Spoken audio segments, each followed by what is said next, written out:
Hello, everyone. This is Dorie Clark, and we are here with our weekly Newsweek interview show, Better. This week's guest is Dr. Stefanie Johnson. Stefanie is the author of the book Inclusify, and she's a professor at the University of Colorado. And we're going to be talking today about how to lead an inclusive organization, which is certainly a goal for many of us these days, and we're going to learn how to do it better. Stefanie, thanks for joining us. Thank you so much for having me, Dorie. I'm so excited to be here at the start of 2022 with you. Absolutely. This is our first Newsweek conversation for 2022. So we're delighted to kick it off with you as well. And if you are tuning in and joining us live, please feel free to type into the chat box and let us know who you are, where you're calling in from, and any questions that you have for Dr. Stefanie Johnson about creating a more inclusive organization. How can we do that the right way? So, Stefanie, the place that I wanted to start with you, it seems like, in general, almost every leader has good intentions. People want to create inclusive organizations. This is the stated goal for many people. And yet, often it doesn't happen. Often organizations and leaders, in fact, themselves fall short. What are the biggest problems? What are the reasons why our aspirations often do not match reality?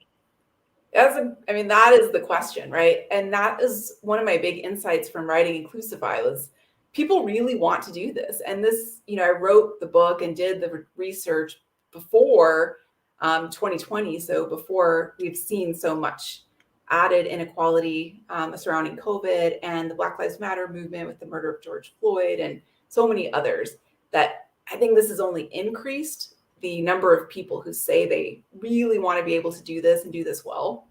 The problem, I think, what holds us back is we don't always know what it means to include others. So we look at, just like everything else, right? We look at everything through our own lens, and we might think, well, I naturally feel like I belong everywhere I go. And I've seen this when I do workshops with leaders. I ask them, tell me about a time when you felt like you didn't belong. And for many of them, they're like,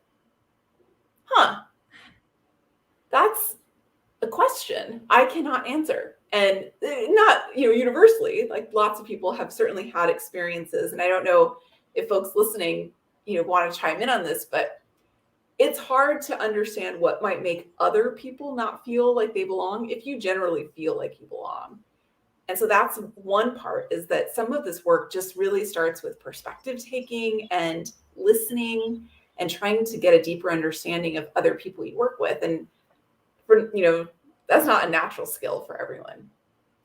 I think you raise a great point. And in fact, something that I talk about a lot, one of the topics that I write and speak about is networking. And it's interesting because I identify as an introvert. And of course, there are a million different facets of diversity, one of which is introverts versus extroverts. That gets talked about less. But a drum that I like to beat is that the default in our system is that things are optimized for extroverts. And if an extrovert, oftentimes, if an extrovert is planning something and they are not keenly tuned in, they will create, some kind of a networking event that works for them because, an extrovert can kind of grow in any soil, but introverts require something a little bit different, which is why I've become so deliberate about organizing my own events so that I can optimize them for myself. So I think you raise a really interesting point. Well, and I always use that example because, we know there's a lot, I talk a lot for like organizations in tech and finance, and a lot of those folks, like anyone can relate to that example of introversion, extroversion. And we know that there's immense power in hearing from our introverts. And so if you use that as an example and just think like, well, what else are you missing? Because there are, very extroverted, let's just say women or women of color or people of color who also don't get a voice. And so I use examples of like, if you happen to be that person who has a microphone or a megaphone, because you're extroverted or because you may be in the majority group member, you might have some power, people listen to you, that sometimes it's as simple as lending that microphone or megaphone to other people. I love that. That's great. And we want to greet some of the great friends who are tuning in to join us. We have Terry here from Maryland. We have Diane from Cleveland. Marion's here from Jasper, Georgia. Anna's here from New Hampshire. We've got Chie from Columbus. Luis is from Brazil. Akiko is tuning in from San Jose. This is fantastic. We've got a LinkedIn user from Santa Barbara. Gail is here from North Carolina. Dennis is here. We have Kat from Missouri and many other friends tuning in. Thank you for joining us. So we're here with Dr. Stefanie Johnson. Stefanie is the author of the new book, Inclusify. Stefanie, something that I'm curious about, in your book, you talk about different roles that people in the workplace can take on. You talk about categories of leaders. You have white knights, you have culture crusaders, you have shepherds. It sounds like there are different roles that people can take on. Can you explain this a little bit? What are these categories and why is this important? Why do we need all these different types of roles? Yeah, so these are the common leader archetypes that I found in my research of leaders who are really committed to diversity and inclusion. They say that they want to do this, and yet they're just maybe slightly missing the mark. So they need to pivot. And I found it really useful in categorizing, the common missteps that leaders make. So you mentioned a white knight. I feel like I'm seeing more white knights in my research. These are leaders who are overemphasizing maybe uniqueness. Like they really talk about diversity a lot. It seems like, how could that ever be bad, right? Like this is good, this is the goal. But maybe the risk of that is that they might be leaving out majority group members who feel like they're not included in this conversation. And what we know from the majority of research is diversity and inclusion initiatives are most effective when everyone's on board. Like this is something we need everyone to participate in. Everyone benefits from it. And so if your actions or your words are excluding certain people, then you're going to have less of a positive benefit. The flip side is like a culture crusader who's really emphasizing belonging without paying attention to the fact that belonging is different for different people. And you need to emphasize the fact that different voices and perspectives and identities need to be valued equally. And not just let's throw everyone together in matching t-shirts and say, oh, you all belong because you're here, right? Because not everyone's going to naturally experience that belonging. Really good point. Thank you for that. And Anna is tuning in with a question for us, Stefanie. She says she's curious, what is your advice for leaders that have the potential to inclusify their organization, but maybe they're just finding themselves languishing because of the pandemic? We've all been hit hard by the pandemic. It's 2 years now, and it's like, oh, again? And we're going through it. It feels like we never really get out of it. You want to do something. You want to improve your organization, your organizational culture, but it just seems hard sometimes to get out of our own way and deal with so much of the angst and the challenges that we've been feeling. If someone is just feeling burned out, worn down, they want to do something, but they're not even sure what advice would you give them? I totally relate. Before jumping on this conversation, I got the, email from my kids' school, delayed. We're not going back for another week. It's like it feels like every semester, this is something. And I'm from Colorado, and we've just gone through additional strain of these massive wildfires. And it just seems like people are so burnt out and so spent, right? And so I guess two things that really come to mind for me is one, that analogy of like, you've got to put on your own oxygen mask first. It's like, take care of yourself first, because you're not going to be inclusifying anything if you can't show up, right? Because you're so burned out. So take care of yourself first, whatever that means for you. And then the second thing is, I guess I don't feel like this has to be an added strain or chore. There's so much joy in doing this work. Like, yes, it's work. Yes, it can be difficult, but maybe start with what is energizing for you. Like for me, as a kind of data nerd and scientist, like I would start with the data. Look at the data from your organization or your team. Look at your numbers, who's doing well, who can use work, where are you successful in the organization, what can you learn from the data? Then set some goals of what it is that you'd want to change. Goals are motivating. You're moving towards something. and then come up with some strategies and plans to start moving toward those goals. And that can be actually super energizing, right? Because then you can track your data and look at how you're making progress. And hopefully you see some change, and that just fills you up more.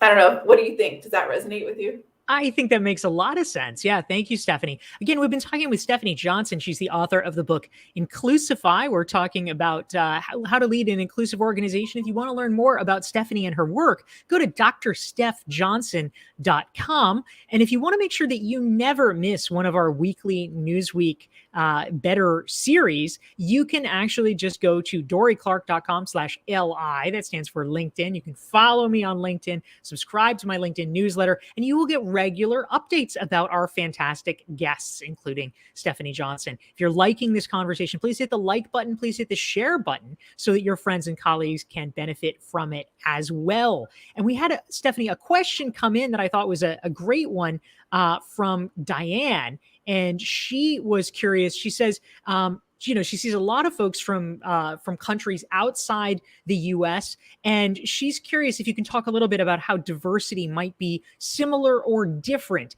in a cross-cultural environment. We sort of have a picture in our American context about what diversity means, but obviously around the world, it means all kinds of different dynamics. Can you speak a little bit more to how this might apply internationally? Yeah, absolutely. Great question, Diane. I actually did a course on this topic on LinkedIn Learning. Diversity and Inclusion in the Global Enterprise is the course. And it focuses just on this fact that it's so different.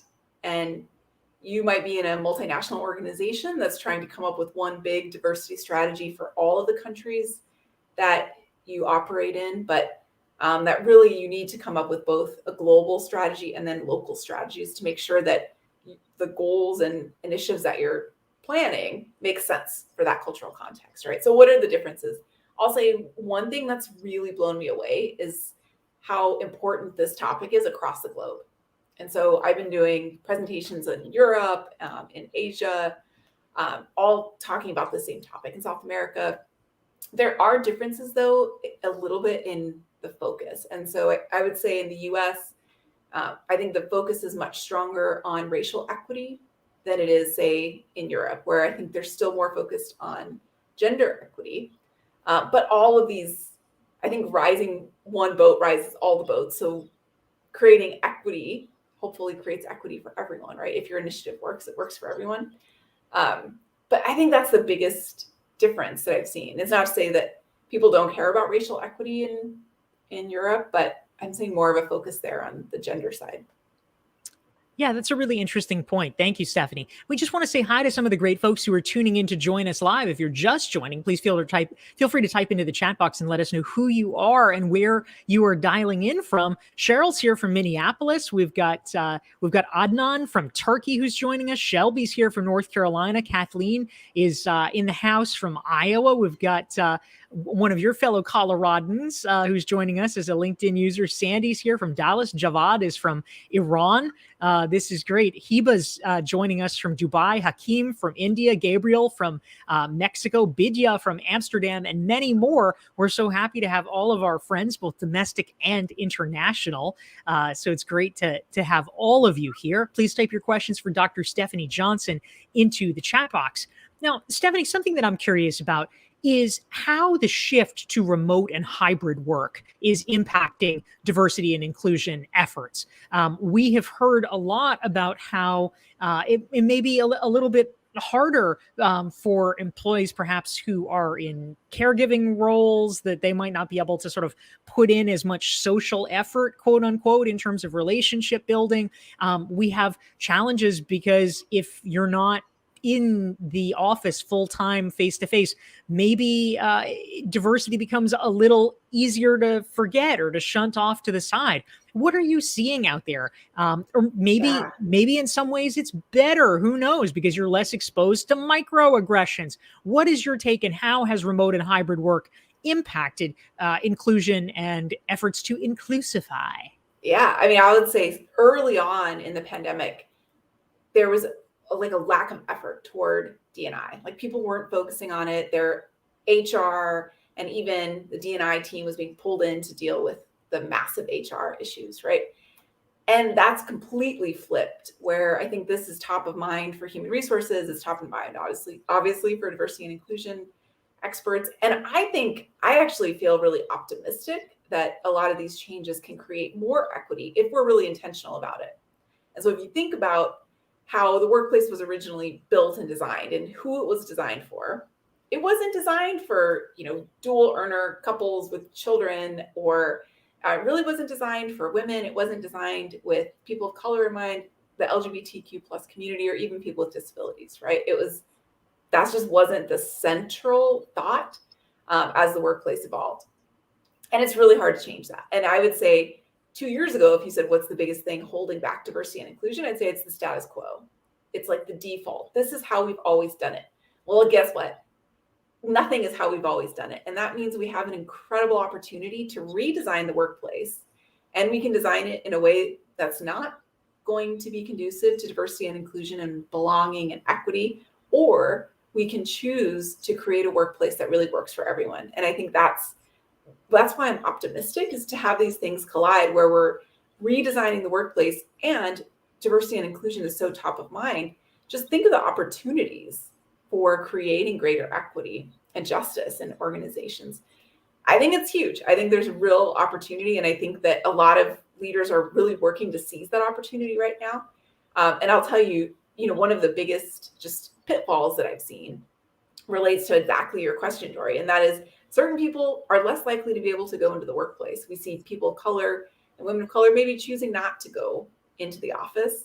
And so the opportunity there is to design meetings and interactions in a way that are equitable. So it's not just like all the people in the office are face-to-face. If you've been in these meetings, I have, right? That the two people who are remote are on Zoom and they're like in a tiny computer, somewhere, and then everyone else is face-to-face. And those two people are not included. Like, give me a break. It's not possible. So what has been more effective is organizations saying, if not everyone can be there, we're all going to take the meeting separately on our computers. And then if we really want the face-to-face time, we're going to use that for maybe more social time or instances where we're not leaving people out.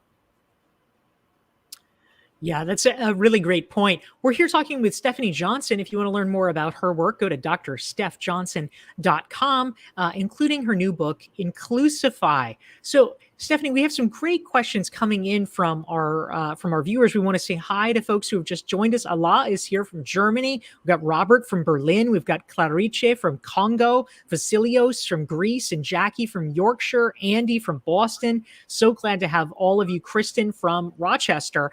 But a question came in from Marion in Georgia. I thought this was really interesting. So, Stefanie, Marion wants to know, with a broad mix of generations now represented in the workforce, what advice do you have for leaders about how to create intergenerational inclusion? If you're a baby boomer, all of a sudden you're dealing with Gen Z or vice versa. What do you do about that? And how do you actually create an intergenerationally inclusive workforce? I think a really good quick tip is to form some intergenerational reverse or reciprocal mentoring relationships. Particularly boomers and millennials really seem to jive, and both really benefit from the relationship. Same thing with, I would say, Gen Z. I know I'm not lumping Gen Z together and there's really not enough data, but I'm going to just extrapolate and say I think it would be true for Gen Z as well, because the boomers learn a lot from the younger generation in terms of diversity and inclusion, topics like that, and social media, all those, techie kind of things. And what the data show is that the millennials and Gen Zers learn a ton in terms of institutional knowledge and expertise from the boomers, and they just seem to get along. So they really jive. I think I'm a Gen X. I don't know that my generation got along as well with others, but those two generations, the data show, really, really get along well. And it can be incredibly fulfilling for both sides, because I think one of the things that we're really missing right now is human connection. And so you're building the human connection and providing great opportunities for exchanging knowledge. I love it. Reverse mentoring all the way. That's fantastic. We want to say hi to some of the folks tuning in to join us and talking about leading an inclusive organization. David's here from Texas. We've got Ravi from Delhi. We've got Paula joining us. We've got Brian from Phoenix and Elizabeth from Detroit, Yisel from New York. We've got Kristen from Dallas. We've got Regina from Calgary and Badri from London. So many great folks. Thank you for being here. And I wanted to bring a question to the forefront, Stefanie, from Jessica. She is curious. This is a great question. What's the best way to determine how people want to belong? Is it surveys? Do you do these top-down programs? Like, how do we make sure that we're giving people what they do want, and we're not just shoving something down their throat that we're like, oh, this sounds like a great idea? What would you recommend to make sure it actually is relevant and actually is useful? Jessica, you're a woman after my own heart. So that's my question. And I'm actually doing research on this topic right now, because if you look at things like the surveys that were developed to measure things like inclusion and belonging, if you go into the fine print on the samples for those surveys, the way they were created, you'll see that they, at least in my review of the research, the samples were not diverse. And so we're extrapolating from a relatively homogeneous sample of people and using those measures to measure how everyone feels like they belong or feel included. I don't think it is capturing everyone's experience. I don't think it's accurate, right? So I would say, I think I use the surveys. Keep using the surveys. They're useful. You can do pulse surveys, get a little bit of data, do the annual survey. I'm not saying do away with them, but I don't think that grassroots effort, that human connection and getting to know people, your specific employees one-on-one, can be overshadowed by the survey data, because not people's experiences aren't always going to be in there. And so just listening to people, and maybe there's things that wouldn't be on the survey, or you couldn't capture people's what they really, really want. And I don't think our field from a research perspective really knows what it takes to make people feel like they belong. And so I think that's a big gap for researchers to tackle, because I think you nailed it. Like you don't want to be giving people things that they don't want and then saying, oh, I did the things, you should just feel like you belong now, right? Like I checked my box, so go ahead and feel like you belong. Like these are human beings. It doesn't work that way.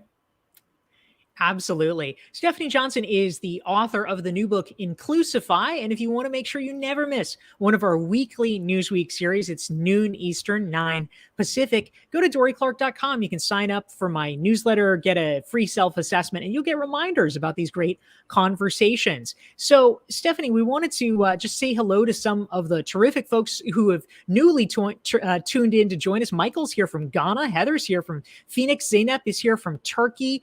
We have Alejandro from Estonia. We have Maureen from the Jersey Shore and Jean-Baptiste from Rwanda. So many international folks tuning in with great questions. We're glad to have you here. And one that I thought was especially interesting, Annette is from Southern California, and she wants to know, Stefanie, what recommendations do you have for diversity and inclusion leaders in broadening their effectiveness? Now, we know that this is true. Unfortunately, a lot of folks who are working in DEI, sometimes, let's be honest, they get a little sidelined in organizations. They're a little bit pushed off to the sides. Oh, okay, nice, good. It's Black History Month. Do something. And that is not where they want to be. That's not where they should be. What is it, if you are a DEI leader, diversity, equity, and inclusion leader, that you can do to make sure that you really are stepping up and get your voice heard where it needs to be heard in the organization? What would you suggest? Yeah, absolutely. I'm a professor, so I would say you can never go wrong with getting additional education and expertise. What I'm hearing now from D&I leaders specifically is a greater need to focus on things like strategy. Like the people who are attracted to that field tend to have really great interpersonal skills. They're fabulous on empathy. I do an exec ed class at the University of Colorado. And, I started with you got to work on empathy. And then I'm like, oh, no, you don't have to work on empathy. You have empathy for days. But instead, maybe some of the more looking at data analytics skills can be really useful, or at least being able to know enough to get other people to do some data analytics, to know whether your program is working. Understanding the broader business context is hugely important, because what we want to see is diversity and inclusion isn't a department over here, like by itself, but in fact is infused throughout all of the functions of the organization. And that means you need to understand all those functions. And so I would say that focus on the strategy and how the business is done, and then maybe some data analytics. Really helpful. I think that makes a lot of sense. And a question came in from across the pond, Stefanie. Kimberly is here from London, and she wants to know, we've all heard that diversity is good for the bottom line. There's apparently studies, there's apparently research that says, yes, this actually makes your company better. This makes your company more profitable. Can you talk a little bit more about this? You're a professor, so I'm sure you're very steeped in all this. Talk to us about the business case for diversity. Why is this something that is a need to have rather than just a nice to have? Yeah, great question. Thanks, Kimberly. So there's lots of data out there that you can use to make the case, right? Look at studies by organizations like McKinsey or the World Economic Forum.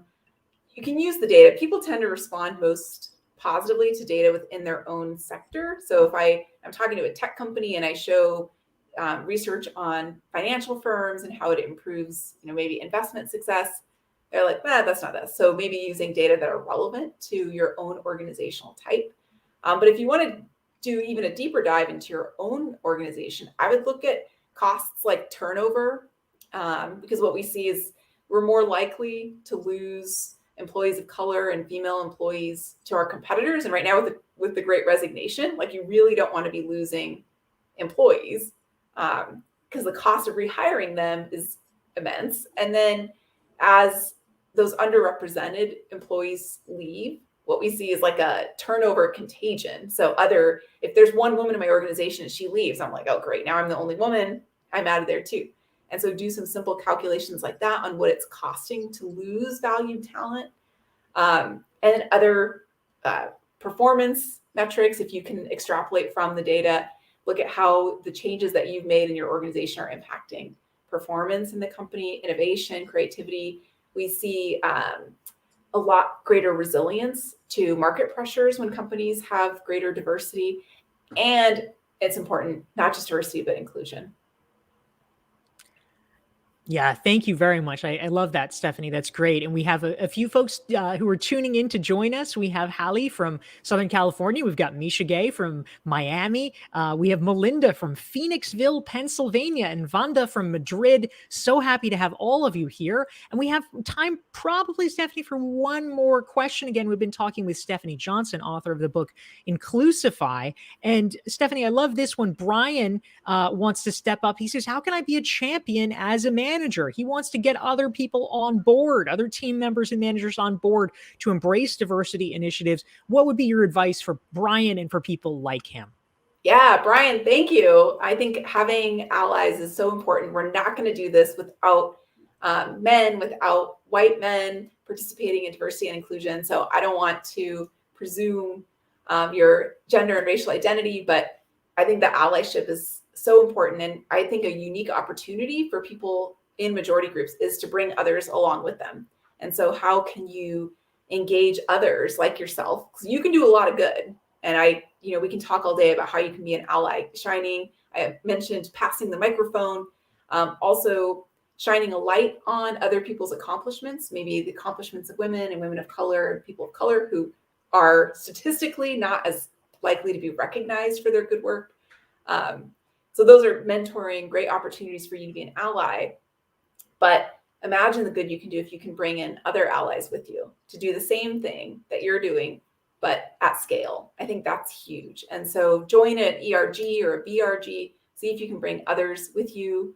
If you're in an executive role, be an executive sponsor, participate in mentoring, expand your network. Dorie, the expert in networking, can probably attest to the fact that our networks look a lot like us. And so what that means is when there's an opportunity available, you go to your network and you say, hey, there's this great opportunity. Well, you're missing out on a large group of talent if that network isn't diverse.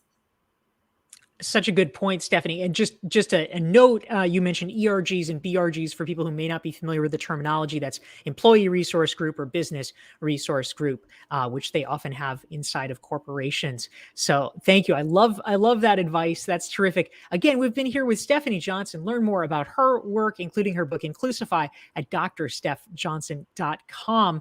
And we've been talking about leading an inclusive organization. Steph, thank you so much for joining us. Thank you so much for having me. This was awesome. I loved the diversity in the audience and people who tuned in today to listen and learn, and I'd love to connect. So please feel free to reach out on LinkedIn or shoot me an email. Wonderful. Thank you. And thanks to everyone for tuning in. We'll see you next Thursday, noon Eastern, 9 Pacific. Take care.